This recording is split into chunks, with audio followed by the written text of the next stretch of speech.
কোন ধরনের দয়া মানে তারা জয় বাংলা তারা মিছিল দিয়া আমার উপরে এই আক্রমণ চালাইছে। আমার ওদিকে লাঠি মারছে, ওদিকে লাঠি মারছে। এরপরে তো আমার সাররা দরিয়া উপরে নিচে। আমার নাম মোহাম্মদ রিয়াজউদ্দিন, সহকারী অধ্যাপক বাংলা, স্বাধীনতা সাগনাল ফুলতলা ডিগ্রি কলেজ। আজকে আমরা প্রতি মাসে বা সাপ্তাহিক আমরা টিচারদের একটা মিটিং হয়। আজকে আমাদের স্টাফ মিটিং ছিল। তো আমরা মিটিং প্রায় শেষ পর্যায়ে আমাদের সব পয়েন্ট আকারে আমরা আলোচনা করি, প্রায় শেষের পরে ওই যে শুভ, তারপরে সিয়াম, তারপরে জয়, এইরা নেতৃত্বে প্রায় এরা পরীক্ষার্থী বহিরাগত, এরা পরীক্ষা দিলেছে। তারা এক গোষ্ঠী গেছে প্রায় 50-60 জন। তারা একটা দাবি আসিল যে আমরা একজন প্রক্সি টিচার নিয়েছিলাম, তার নাম মহিউদ্দিন, অর্থনীতি। ও আমরা কলেজের ছাত্র। তো তারা আমারেও কইছে, প্রিন্সিপালরাও কইছে, বিভিন্ন সময় কইছে যে তারা নাকি এই ছেলেটা নাকি একটা মেয়ের লোকে, আমরা ছাত্রীর লোকে তার একটা হটলাইন আছে।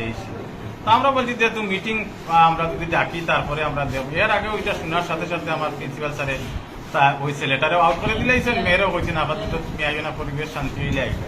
তো আজকে তারা কিলে জানছে যে আমরা মিটিং, আমরা তো তারা তো জানাই নাই। তো তারা গেছে সবাই, যাওয়ার পর যেমন বারে এত বেশি হই হুল্লোড় লাগাইছে। এরপরে আমার দুইজন শিক্ষক তারা বাইরে গেছেন, হুসাইন আহমদ চৌধুরী, শামীম তাই সাবেক প্রিন্সিপালও আসলা, আর একজন স্যার গেছেন, তোমরা 3জন বা 2জন প্রতিনিধি আও, আমরা রেখিতা হোক। তারপরে তারা প্রতিনিধি 2জন বা 3জন গেছে, ওই ছেলেটাও আছে। তারপরে ওই একজন করে আমরা সব সাক্ষাৎকার নিয়েছি। নেওয়ার পর তারারও একটা অভিযোগ হইল যে ছেলেটা এখানে প্রক্সি টিচার আছে, তারে আমরা এই মুহূর্তে উপস্থিত করিয়া আনিয়া মাফ সবাইতাম, আর মেয়েটারেও আনিয়ে আমরা বহিষ্কার।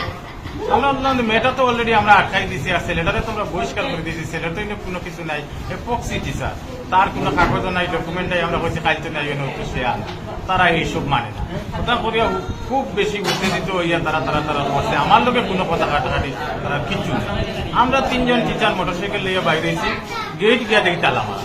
তো গেট তালা মারা, আমি বাবার চেষ্টা করিয়া বললাম, বাবার বা তোরা তো, আমি তো প্রিন্সিপাল নাই, প্রিন্সিপালের লোকে তোমরা এই বিষয়ে তোমরা মাতিও, প্রিন্সিপালে যেটা সমাধান দিবে, আর আমি যে টাঙ্গির আমার দূরিত পড়ার দরকার ছাড়ি দেও। এরপরে ওই যে ছেলেটা এখন ইনজুর দেখার একটা অভিনয় করে, ওই যে নিজে তার শার্টুট পারিয়া রাস্তা ছুটিয়া এরপরে ফুলতলা তলে মানুষ আনছে, মানে আমার সিনক্রেট করার লাগে। তখন আমি ওই ইয়ের ব্যাপারটা তারে বারবার বুঝানোর চেষ্টা করছি। এরপরে দেখা গেল ওই যে তারা 4-5 জন আমার উপরে আক্রমণ করছে। আক্রমণ করতে আমি ওই ছেলেটা চাইছি গেটের ভিতরে আনতাম, আর গেটের ভিতরে আনা গেছে না, হে অলরেডি তারা আমার উপরে আক্রমণ চালাইছে। প্রচুর তারা আমার লাতালাতি করছে। আমার সিসি ক্যামেরা দেখবো, আমার ওদিকে লাঠি মারছে, ওদিকে লাঠি মারছে। এরপরে তো আমার সাররা দরিয়া উপরে নিচে। এখন স্থানীয় চেয়ারম্যানও আইসেন, আমার পর আমি চেয়ারম্যান সাহেব আপনি ওদিকে না আইয়াও তাই না, ওরা দমন করার চেষ্টা করছিলাম। পরে আমার স্যারের লোকে মাতিয়া কতটুকু কিতা করতে পারছেন আমি জানি না। আমি বলছি আমার একটা হসপিটালে পাঠানো হোক, আমার জানে গড়বড়ি করে, আর আমার তো ডায়াবেটিস, প্রেশার, আর তারা এইরকম এটা করলো। কোন চেয়ারম্যানে একটা গাড়ি দিয়েও আমার প্রিন্সিপাল স্যারে আমার লেগে আইসে। আমার তখন 24-25 বছর হয়ে গেছে, আমি 2001 সাল থেকে ওই এরিয়াতে আছি। ওই ছেলেগুলারে আমার নিজের টেকা দিয়া, আমি যে বইগুলা পাই বিভিন্ন কোম্পানি ওটারে দিয়ে পাঠ করেছি। তারা একটা দাবি হইলো তারা তুলিয়া দিতাম বই দেখে তারা লিখতো, তারা জুড়ে ফাঁস করতো, ওই সব অবস্থা। বিশেষ করে ওই যে সিয়াম, জয়, শুভ, ওই যে শুভ, তার আত্মীয় আমার বাড়ির, তার নানাও আমার ওখানে কুটুম, ওই যে শুভ যেটা, আমি তার আত্ম ধরে শুভ তুমিও যত পক্ষে আমার বাঁচাও, কিন্তু কোন ধরনের দয়া মানে তারা জয় বাংলা তারা মিছিল দিয়া আমার উপরে এই আক্রমণ চালাইছে। ও আমি বাদে গেলে তুমি তো আসলে তো ছাত্র না, তুমি জয় বাংলা করাতেইছো।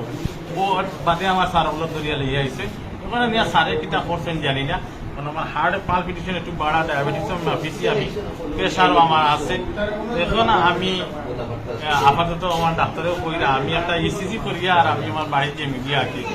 তো বিষয় হচ্ছে আমার ছাত্রের লোকে তো আমার কোনো দুশ্মনীও নাই, কোনো শত্রুতাও নাই, কিন্তু এই যে কতগুলো ছাত্র আজ 4 বছর ধরে আমরা ডিস্টার্ব করে, কেউ দেখার মতো নাই, প্রবন্ধন গড়িও দেখে না, আমরাও শাসন করতে পারি না, দূরে তারা দূরে সবকিছু আদায় করি।